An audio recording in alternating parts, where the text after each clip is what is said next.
When it was first announced, I had pretty much zero interest in Star Wars The Bad Batch, but this past week, I binge watched the entire first season, and I have to say, I was completely wrong to sleep on this show. So, on this episode, I'll explain exactly why The Bad Batch is not just for kids, not just for super fans obsessed with canon, and why if you simply like Star Wars, well, you'll like this show too. It's coming up in just a minute.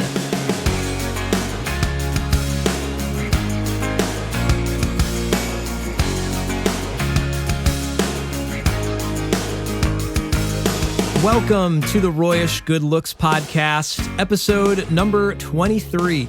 My name is Roy, and thank you for joining me. This is the show where I usually talk about my journey as a musician and YouTuber and other behind-the-scenes goodness, but today we're going to talk just about Star Wars. So set your blasters to stun, have your chain codes ready, and let's jump into it. If you haven't seen any of Star Wars The Bad Batch yet, this episode isn't going to be spoilery, and it's not even really going to be a review, so don't worry. It's going to be more of my story and my experience with Star Wars TV shows in general. I'm going to go and guess, for those of you who haven't seen it yet, it's because you either don't have the time for a new show, because none of us do really, or you probably think it's just skippable because Star Wars is more about the live action stuff, the movies, and now the Mandalorian. That's the important Star Wars stuff, right? And I kind of fall into both of those camps myself. There is just far too much TV to keep up with, and there's starting to be too much Star Wars to keep up with too. And I had never seen any of the animated Star Wars shows in their entirety up until this past week. So why did I decide to rip the Band-Aid off and binge The Bad Batch? Well, to answer that, we have to go back. We have to go back, Kate. We have to go back! Rewind to fall of 2008. The Force Unleashed video game had just come out, which we played religiously in my college dorm room. And Star Wars, the Clone Wars animated series was coming to Cartoon Network. I was excited to see it. At the time, there wasn't a ton of new Star Wars stuff, so you had to see it. And the first few episodes were fun, but it didn't become a show that I needed to obsess over. At the time, I was obsessed with shows like Prison Break and Lost and 24, and the Clone Wars was more cute than epic, bingeable content, in my opinion.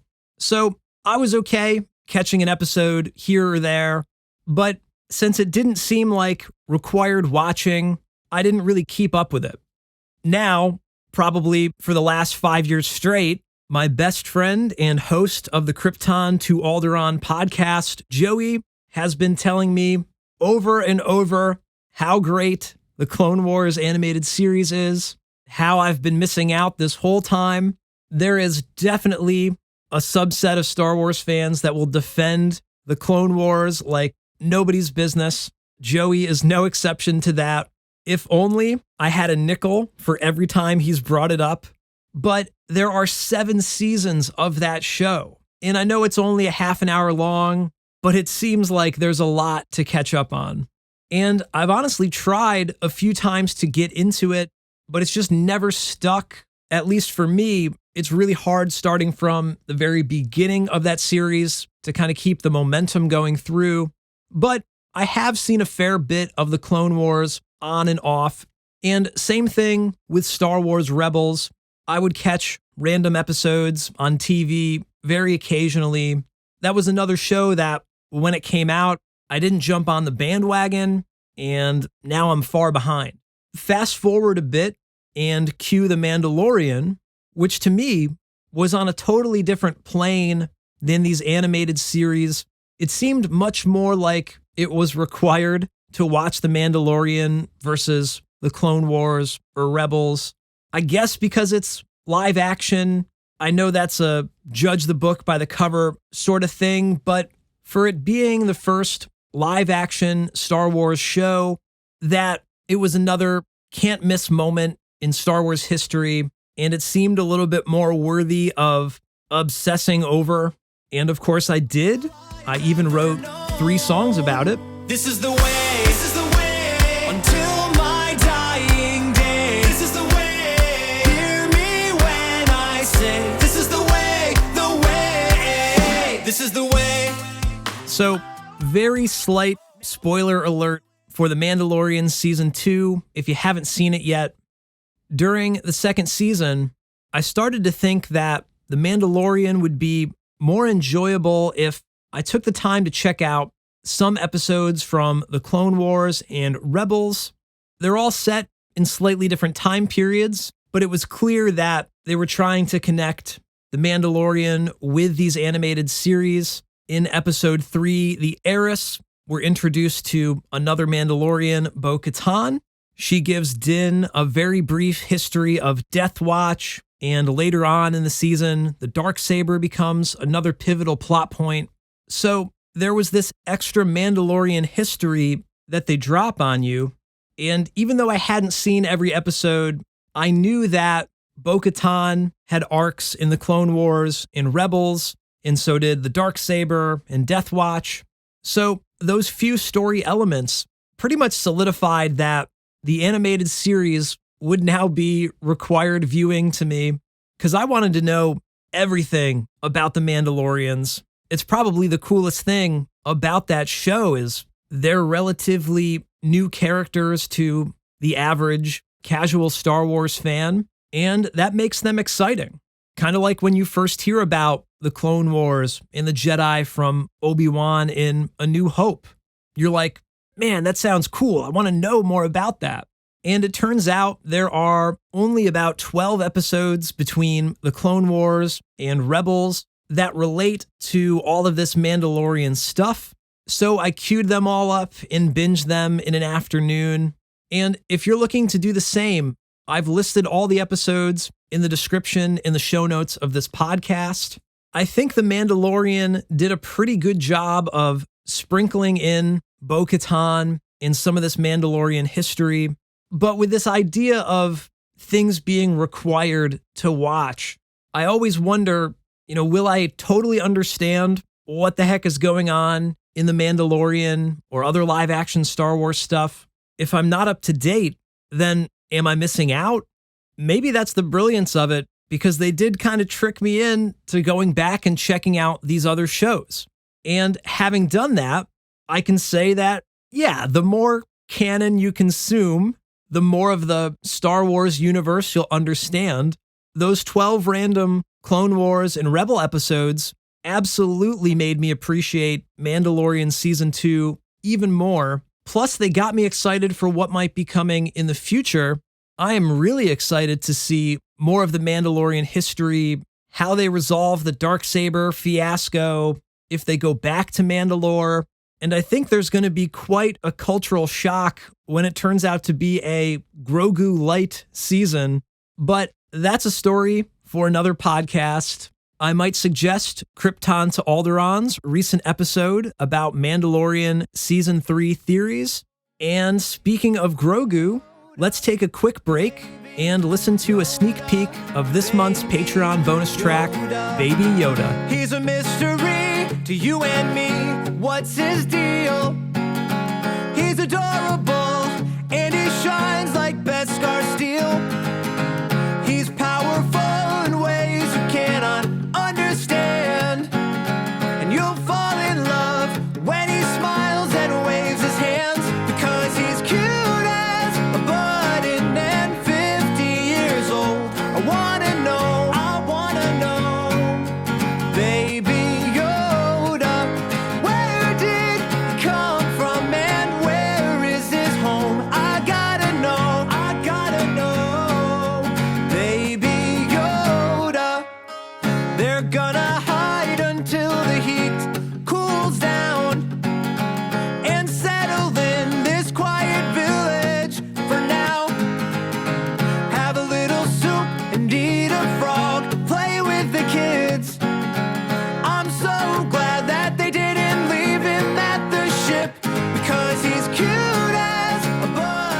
If you would like to hear the whole song, I will send it directly to you when you sign up for my Patreon at the bonus tracks tier. And not only that, but every month you'll get new bonus songs from me, plus patrons get all sorts of other perks. When you sign up, you'll be helping support me, this show, and my music. So if you like any of those things, sign up at patreon.com/royishgoodlooks. Thank you to all of my current patrons, and let's get back to the show. So we're halfway through this episode. What about the Bad Batch, Roy? Well, like I said, I was not really chomping at the bit for this show. I tried watching the last season of the Clone Wars because there was so much hype around that. And of course, they introduced the Bad Batch characters in that season. And at first, I just thought they were too zany and too silly. And I think I only got 4 episodes into the season before giving up, which is kind of funny since I've already seen episodes 9 and 10 through my Mandalorian history binge. So I'm pretty much halfway through the last season of Clone Wars, I guess. But anyways, that finally brings us to the Bad Batch. There were a few things that tipped the scales to get me to finally watch it. First, there was all the exposure therapy, hearing about it from my best friend. So thanks a lot, Joey. It's working. It's working! It's working! I was also thinking that maybe jumping in to some new Star Wars stories would actually inspire me with new song ideas. Or at the very least, it'd just be something fun to talk about here on the show. Either way, I'm just ready for new Star Wars. So I gave it a shot, and it was a really easy binge. It's only 16 episodes, and they're maybe 24 minutes long if you skip the credits. I watched it all on my laptop with headphones, and I love zoning in on stuff with headphones, mixing and music especially, but I've never really watched a TV show or a movie in this way, and it actually made the whole experience so much more epic than it would have been had I just watched it on my TV with the wimpy built-in speakers. It wasn't quite like being in the movie theater, but it definitely was the next best thing. So I found myself sucked into a lot of the production, as you might imagine. The musical score is classic Star Wars to me, and there are some really tasteful callbacks to themes you'll either recognize flat out or will feel really familiar. One of the standout elements to me was the music for Crosshair. It's not really a theme, it's more like a sound. There's this bwah, fat synthesizer they use whenever he's gearing up to do some evil Empire stuff. And I thought that was really cool. And there were so many other little moments when my ears perked up with the sound effects. Like, hey, that's the sound from this scene in this other film. I remember hearing the sound effects from the speeder bikes in Return of the Jedi a lot. And maybe that's a cheap kind of nostalgic kick, but I love that kind of stuff. And side note here, the sound designer for the Bad Batch, David W. Collins, he just did an interview on Star Wars Explained. I'll link it in the description in the show notes. It was a really interesting behind-the-scenes insight on the sound design for Bad Batch and a bunch of other Star Wars stuff. He's clearly a huge music nerd, a huge audio nerd, and he also has a podcast called The Soundtrack Show, where he breaks down the music of Star Wars, Jurassic Park, Lord of the Rings, and tons of other stuff. And I just started binging that too, and it's totally awesome. So he is my new hero, and you should check him out too. But anyways, back to Bad Batch. The visuals of this show, I know that it's an animated series, but it just looks incredible. They use the 16:9 aspect ratio, so it feels cinematic right from the get-go. But there's all these little things like the dust and the lighting and the shadows and the depth of every scene. Like when they're flying in a shuttle, you see the windshield and the way that light would actually hit the characters as if they were really filming it. It's just so incredibly detailed for an animated show. And even though the characters are still sort of blocky in their overall design, they seem much more lively than they were in the original run of the Clone Wars. I don't know if I'm remembering it wrong or not, but either way, the show looks great. It sounds great. They definitely don't skimp on the production side of things, but they're not just stacking the deck with all the bells and the whistles. The story is classic Star Wars too. You have this outcasted character, Omega. She's trying to find where she fits in and discovering that the world is a lot bigger than she realized. In a lot of ways, the Bad Batch show is less about the actual Bad Batch and more about Omega. It feels very similar to how Grogu kind of steals the show from The Mandalorian, and that dynamic just works really well, the whole master and apprentice sort of thing. And what I think is really interesting is I don't think anyone suggested an Omega song yet. I have to say that she is on the top of my list of songs that I would like to crack. There is so much more story with her than with something like Hello There. I'm not making any promises, but we'll see.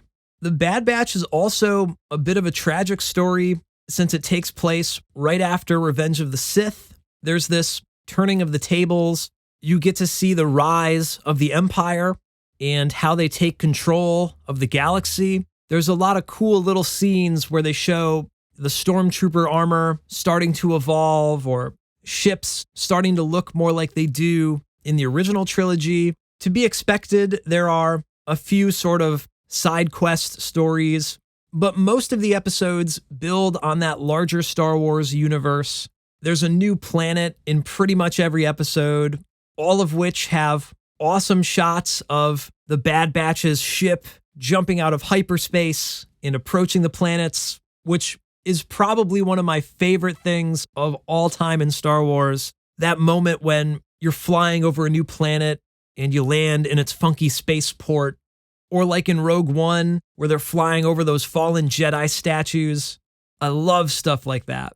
So I don't want to spoil too much or review the show in its entirety. I do want to say that I went into the show with zero expectations.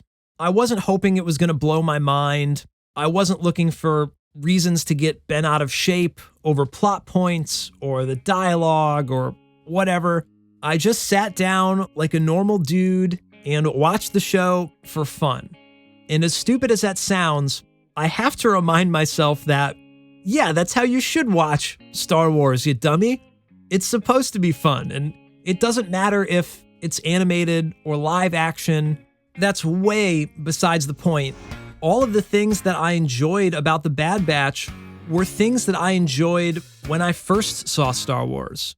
So I can confidently say that if you like Star Wars, you're going to find something to enjoy about The Bad Batch. It's really as simple as that. All right. If you're enjoying the podcast and you'd like to show your support, then consider signing up for my Patreon page. Bonus track patrons will get Baby Yoda, the acoustic version, this month, and you can get a ton of other cool perks, like ad-free episodes of the podcast. You can ask me anything through Q&A threads every month. Star Wars, songwriting, recording, YouTube, you name it, and I might even answer you on the show. Of course, I'll send you unreleased bonus songs every month. I'll check out your art, music, podcast, whatever you make, and give you my personal feedback. And you can even get your name listed as a producer on new podcasts and videos. So it's a whole community, and I'd love for you to be a part of it. Plus, you'll be helping support this show and my music. If any of that sounds good to you, sign up at patreon.com/RoyishGoodLooks. Otherwise, just give me a follow on Instagram, Twitter, Facebook, and TikTok at Royish Good Looks. Join our private Facebook group called Royish Good Looks. And whenever you're listening to the show, share the podcast episodes in your feeds and tag me. I really appreciate the support. I can't do it without you. So thank you for listening today, and I'll talk to you on the next episode. Take care.